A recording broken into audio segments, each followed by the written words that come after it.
Мужийн одоо Пол Эрминсон гэдэг хүн Монголд байнга ирж энэ урааны мэрэгжлүүдийг аваачид тэр газар нутгийг үзүүлсэн. Тэнд өнөөдөр шуут нисэхгүй байгаа. Гэтэл тэрийг яг үзсэн хүн нь одоо энэ Дэгшбаяр шүү дээ. Өөрөө очиж үзсэн, судалсан, багтайгаа явсан хүн шүү дээ. Гэтэл бол өнөөдөр уран хоргүй гэж ингэж одоо Монгол түмнийг монхруулж энэ цацраг идэвхт малтмал дээр нь цацраг идэвхт бодисвол одоо ингээд хүдэрт нь нөлөөлж гихтэй дэрэг ингээ хагас задралд ордгийн. Тэр хагас задрал нь одоо бараг 20 хэдэн элемент дамжиж тэгээд тэр цацраг идэвхт одоо зөвхөн уран өөрөө биш тэр хажуудаа байгаа бүх металлуудыг цацраг идэвхтэй болгодог байхгүй юу. Гэхдээ зэрэг энэ цацраг идэвхт хортой бодисыг бодисоор одоо хордог. Тэр 13 оны дүгнэлтээр тэр силен, суурма одоо ихссэн шүү дээ. За цэзи 132-гээ зүгээр шүлтийн металл чинь цацраг идэвхт агуулгаараа 137 гэсэн изотоп болоод тэгээ бүр гам цацраг ялгаруулдаг байхгүй юу. За тэр ионжуулах цацраг гэдэг чинь бол ерөөсөө тэр одоо энэ хайгуулын цооног болгоноос одоо тэр одоо арадын дараа ардон гэд хий гарч байгаа юм. Тэр нь 3.8 хоног. Энэ хугацаанд тэр хүнд хийвэл гараад тэгээд 1 метр хэртэй газар хөөрөөл эргэл хөрсөн дээрээ буудаг. Тэр нь бол тэр өвсөө хордуулна, тэр урамлаа хордуулна. Тэгээд тэр одоо ухаандаа үнэг ярс тэр одоо бичил амьтуудыг бол хордуулаад байгаамаа. Одоо удахгүй ер нь бол байгаль өөрөө энэ одоо ураны айхтар дэмжигчдийг шийдэж эхэлнэ. Тэр загын шар гэдэг аалз бол ерөөсөө одоо ямар одоо нүүд гүйцэтгэв хурдтай ийм гайхамшигтай одоо амтан байгаа шүү дээ. Гэтэл тэр загын шар одоо ингээ хордоод эхлэхэд за тэнд байж байгаа тэр шар сүлт бол бараг одоо зурнаас том одоо болцсон байгаа шүү дээ. Тэр төрштийн талбайг хажуудаад. Тэнд байж байгаа шоргоолж шууд хөхт рүү барьж байгаа. Тэгэхээр энэ манай бичил амьтад бол одоо ерөөсөө аимшиг төрүүлээд эхэлж байгаа. Энэ болохоор зэрэг бол энэ ураны энэ аюулыг өнөөдөр Монголд судалсан хүн. Энэ цацрагийн аюулыг мэдж байгаа хүн алга. Тэр хагас задралын үед альф, бета гэсэн хоёр цацраг гардаг юм. Альф нь үнэхээр одоо энэ хүмүүсүүдийн хэлснээр одоо хүний үед нөлөөлөхгүй ховцс цаас маасаар хаачч болно. Гэхдээ тэр альф тэр одоо өвсөн дээр буугаад ч юм уу одоо агаараар хүний биед орох юм бол биеэс гадагшаа ялгарахгүй. 1 см дээр 30 мянган ионжуулагч цацраг болоод чамайг насан турш чинь шарна. Чи өөрөө одоо реактор болж байна л гэсэн үг. Ийм аюултай учраас л эн чинь шууд одоо тэр гений өөрчлөлтөнд оруулаад ингээд эхэлж байгаа юм. Тэгээ Улаанбаатархад одоо тэр Дулаан уулын хаягдал болсон газар дээр очиод тэмчиг 7 микр зэвэрт зааж байгаа шүү. 7 микр зэвэр. Гэтэл өнөөдөр тэрийгээ та нар 24 цагаар үржүүлээд 365 хоногоор үржүүлээд тэгээ миллизиверт болдгийг.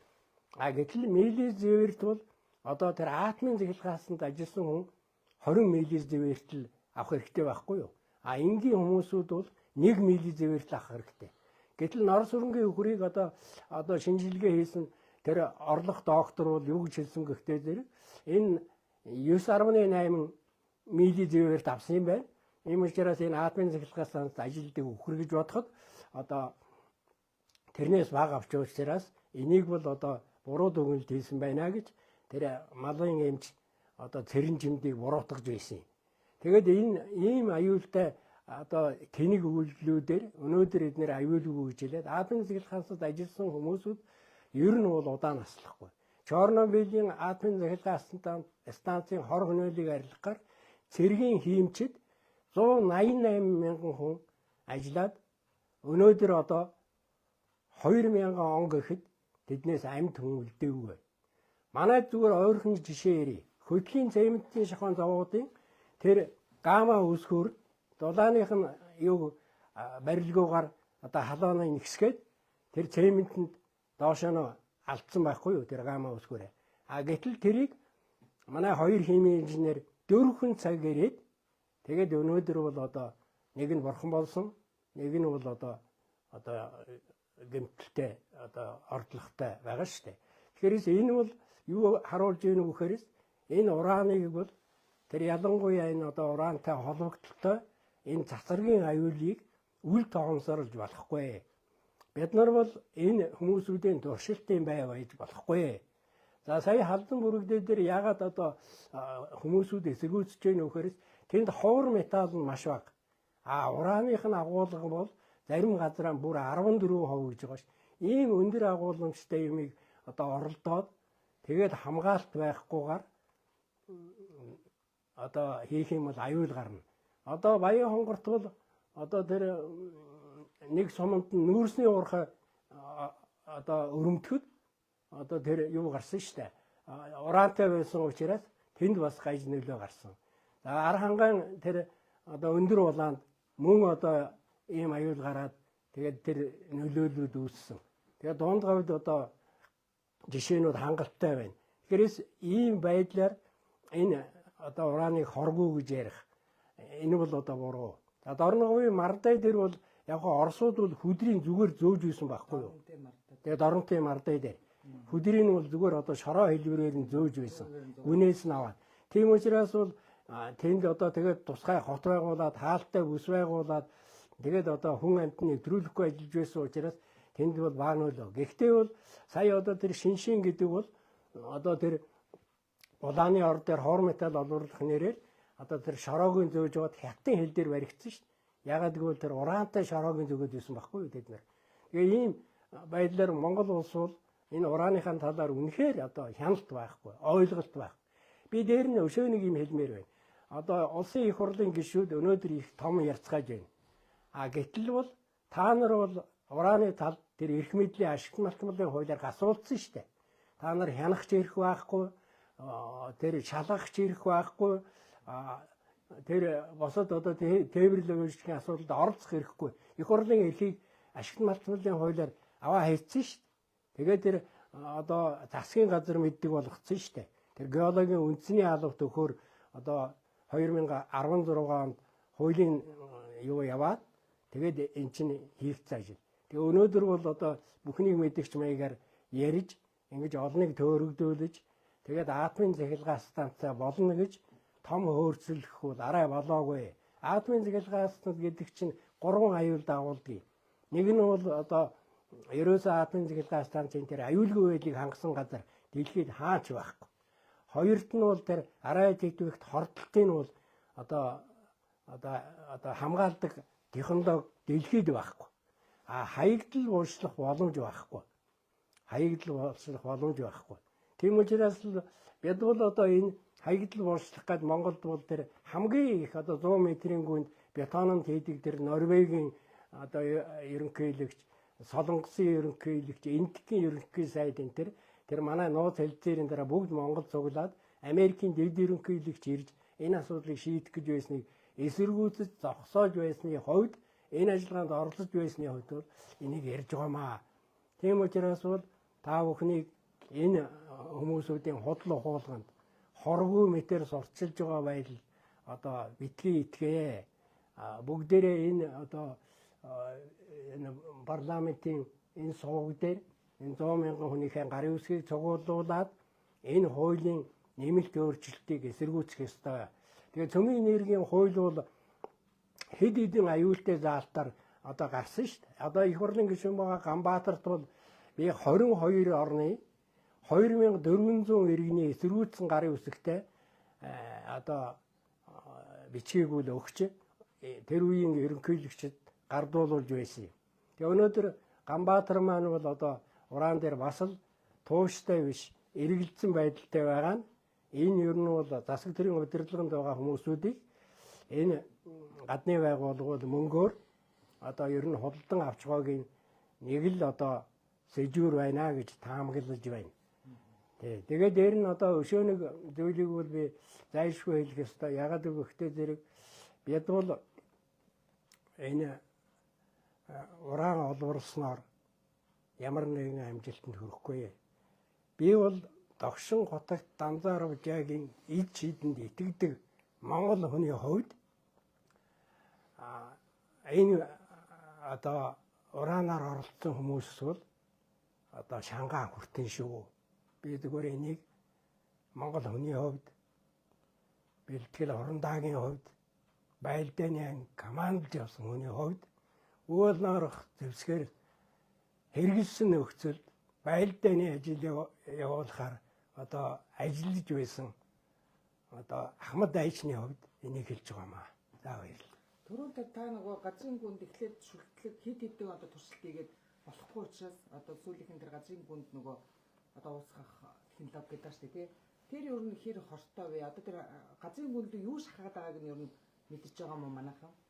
Газрын гүн рүү одоо ерөөсөө ийм аргууд манай дээр бол өршсөн шүү дээ. Тэр шүлжүүлэх гэдэг арга хийгээд уран нь ялгараагүй.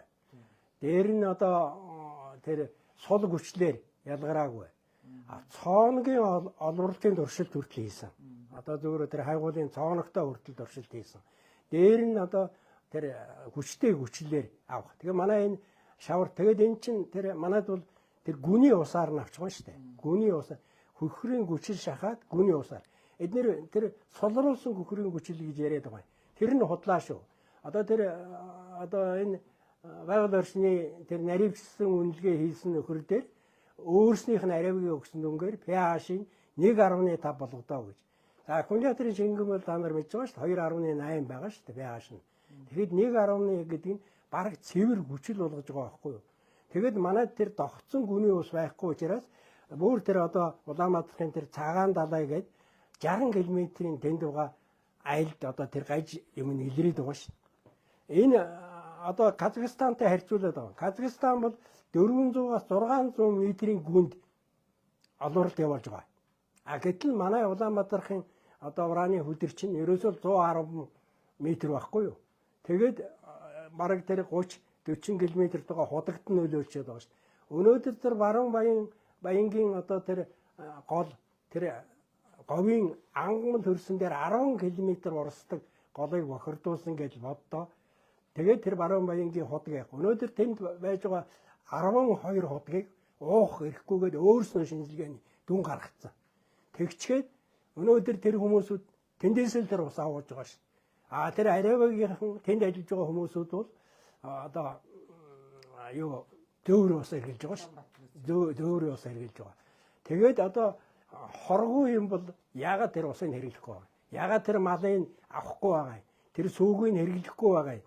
Энэ асуудал чинь бол зүгээр энэ орон нутгийн иргэд амжиргаанда боогдоод энийг доктортой дуурч чадахгүй байгаа ш. Тэр гэрэл зодыг бол нэг 50 хонь өгөөд нэг хүүхдийн ажилд аваад л дуугаа болгоцсон ш. Гэтэл өнөөдөр тэр айлд 13 настай хүүхэд өнөөдөр болтол 12 10 настай одоо үг хэлэхгүй л байна ш. Гэхдээ эн чинь нөлөө биш юм уу? Тэгээ ер нь бол эн чинь ураны хорхоолол чинь 3 дахь үе дээрээ илэрдэг юм шиг үү. Тийм учраас одоо яг Улаанбаатархад чинь тэр төрж байгаа хүмүүсүүд ялангуяа тэр 3 дугаар багийн тэр төрж байгаа хүмүүсүүд чинь гаж нөлөөтэй тэр хүн харахад аймаар ийм одоо төрөлт гараад тэгээд одоо аборт хийгээд байгаа шүү.